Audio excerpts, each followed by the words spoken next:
let's talk about some buzzwords that I hate. Now, I was gonna wrap up Pride, shut it down with some queer adjacent ranting, whether it's, I hate how people respond to queer people or queer culture in general, whatever it was gonna be. I had a plan, and I have this pen, which is driving me nuts. I'm gonna move it over here. I had a plan. I am foregoing my plan, and we'll get back to some of that stuff because there's just endless material to rant on. I'm foregoing my plan because there are 3 specific buzzwords, or words really, that have just been used very, very flippantly around me lately that it's really pissing me off, and they're really driving me nuts. And I checked in with a few friends who I know sort of internalize and live these words in the same way that I do, just to make sure I wasn't feeling hypersensitive about it, and that I was being realistic in my people need to stop talking like this. So the 3 things we're going to talk about: the word depression, the idea of having a panic attack, and then the word narcissism. So let's go in that order. So what I don't like about these words, and what I don't like about the internet in general, is that it allows some type of downplaying of really, really serious things.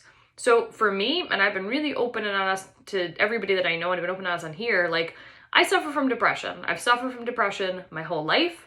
What depression looks like for me is there are weeks at a time, or month, whatever, a period of time where I can't get up. I can't get off the couch. I want to eat. I feel hungry, but every time I go to put food in my mouth, I'm shaking, I'm nauseous, I can't do it. I want to sleep, but I'm too sad to sleep. I can't do it. That's what depression looks like for me. I'm laid up on the couch for a period of time and I can't talk. That's what it looks like. Crying constantly. So when I hear somebody in a flippant way say, "Ugh, I'm so depressed." No, you're not. You're not depressed. You're sad. Maybe you're upset. Maybe you're stressed. You're not depressed.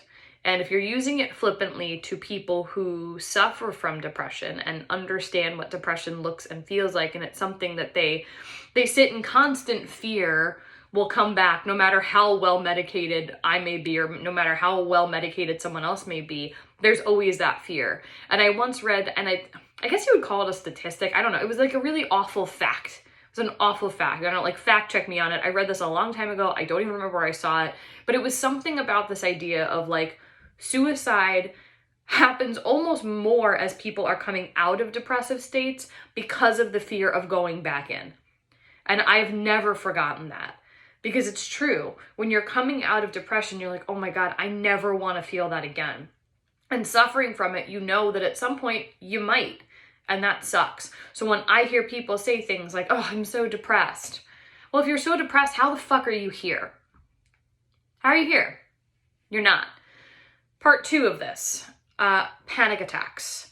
I am also so lucky, thank you, whoever's up there, thank you so much, that I suffer from panic attacks. I am very fortunate that I have access to health care, mental health care, and that I am medicated. I am very stable mentally right now, and my panic attacks, knock wood, have been few and far between lately. This past year, that wasn't the case before I decided to go back on medication. Long story short, I decided to go off of medication a while ago, and it got to the point where my wife said to me, "Hey, you're gonna want to go back on medication. You really need it." And I did, and it's been tremendously helpful. When someone says, I'm literally having a panic attack, here's what a panic attack looks like. Unless you know that a panic attack feels like your body is hot and cold and tingly, and you're throwing up and you're shaking and you're crying and you can't even get words out because you're so upset and you cannot fucking breathe, you are not having a panic attack. You feel anxious, you feel upset, maybe you feel nervous. If you are able to tell somebody in a normal tone, "I'm having a panic attack," you are not having a panic attack. And for people who suffer from panic attacks, to hear someone say, "I'm having a panic attack," in such a flippant way, go fuck yourself. Go fuck yourself, because you don't know what that feels like, and you don't know how awful it is, and you don't know the shame and embarrassment that comes with it, which, by the way, I know There's no shame or embarrassment in it. It's a very normal feeling though that comes with depression, comes with anxiety and panic attacks, that shame, that embarrassment of why am I like this? Why do I suffer from this thing? So when I hear people just talking about it in like a la-di-da kind of way, I can't do it. I can't do it anymore. And I see it, and I see people like write statuses about it, and I see people post about it. I see people post like infographics on depression and anxiety and things that I know for a fact don't suffer from those things. And that's really what it is. It's suffering. Like, people suffer from these things. It's not something that you move on from the day after. You're not just like, oh, nope, I'm fine. I'm good, no problem. Like, this shit sits with you. So if you're able to look me in the face and be like, oh, I'm so depressed, I'm having a panic attack, and then you just walk off and do whatever the fuck you were doing before, you're neither of those things. Also, for the record, people who really do suffer from those things are generally, not a blanket statement, just sort of, in general, not looking for sympathy. They're not telling you, I'm so depressed because I want your sympathy. If I'm telling you that I'm having a depressive episode or I'm not feeling well, maybe I'm looking for support, or maybe I'm just looking for you to understand why I'm acting a certain way. I'm not looking for like sympathy. So if you're looking for sympathy by using that terminology, you suck. You suck. Totally suck. And now, the last piece of the puzzle. And this is something I've explored a lot in the last year, almost year. Well, I guess 35 years, but like more in depth this year, and really have come to have an understanding of what it looks like and what it feels like, and just being able to like call the baby ugly and move on. The word narcissism has been thrown around in a way that is so absolutely horrible to people who come from narcissistic backgrounds or narcissistic families or have been in narcissistic relationships, because narcissism breeds narcissism, and you find yourself in narcissistic relationships, narcissistic friendships, not narcissistic work situations. This is something that is so pervasive in life if you're brought up in that type of environment. So when people are just calling somebody that they don't like a narcissist, that's not what that is. Or saying, oh, they're gaslighting. You don't even know what the fuck that means. You don't.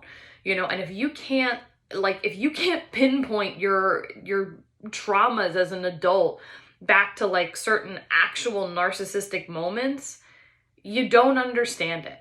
So when people are posting like, oh my God, like the narcissists in your life, cut them out, toxic this, cut them that, like, you don't know what that means. And if you do, then like, you're talking about it in a different way. I promise you. When I'm having a conversation about narcissism, I'm not just like talking about somebody that I dislike. I'm specifically talking about like, this is how this person treated another human being, and this is the impact it had on that human being, and that it had a really negative impact, and this is what it looked like. I'm not just saying like, oh my God, they're such an asshole, they're such a narcissist. We're talking through it. So, and again, another thing that I've shared on here many times, I come from a narcissistic family. That's what I grew up with. It's what I knew. I work so fucking hard every day to break that cycle of behavior. It's a pattern of behavior that even if you are so opposite from the people who raised you, you have to actively work to break it. And you have to be really mindful of how you're doing it. And you have to make sure you're not projecting your shit on other people constantly. So again, when you're talking about narcissism and you're not spending every day worried that you're going to put that out into the world, you don't know what you're talking about. If you weren't raised in a narcissistic family that then led you into like a terrible relationship with an awful narcissist, you don't know what you're talking about. If you haven't found yourself in patterns of career behavior where you seek out bosses and you seek out mentors that have those types of characteristics, you don't know what you're talking about. And I'm sure there's going to be somebody who watches this that's like, well, I do, and I understand this, That's fine. Hear me generally. Most people are using these terminologies wrong. Depression, panic attack, narcissism. And there's a whole slew of other things that go into this that are being used incorrectly also. And I just want to put it out there that your words have impact on other people. And this is not like you. Like, I see this a lot. I see it everywhere. Like, you know, Instagram stories have sort of become the like cesspool of the world because people are like, oh, it's only up for 24 hours. I'll put up whatever the fuck I want. I'm guilty of it too. I see something funny that I'm like, yeah, it'll disappear. I'll put it up. But like, people see it, you know, people see it. And if you're posting things that like, you're trying to make people think that you're really depressed or you're so deep and you suffer, like, guess what? The people that have suffered and that are the deepest don't want your fucking sympathy. They're not posting things for sympathy. You know, like when I talk about my background, I talk about it for education. I don't need anybody's sympathy. It doesn't help me. It doesn't make me feel good to have that. You know, the things that make me feel good are doing the work, putting in the work to make sure I'm changing and breaking a cycle. That's what makes me feel good. It makes me feel good that I'm back on medication and that I feel mentally well. You know, it makes me feel good that I surround myself with people who want to see me succeed and that I want to see them succeed and that we care for each other and that I can go to a friend and say, hey, friend A, and I was just going to drop my friend Evan's name because he's usually my go-to. I love you, Evan, to be like, hey, I feel X, Y, and Z. And I'd be like, that's so funny because I feel X, Y, like to have those real legitimate friendships where you can have these conversations. That's why I share and why I talk about it. If you're sharing just to have somebody reach out and be like, hey girl, what's wrong? You're attention seeking, and none of those words should ever have anything to do with attention seeking. So that's my 2 cents on it. It actually like makes me a little sad that that's like what our world has come to.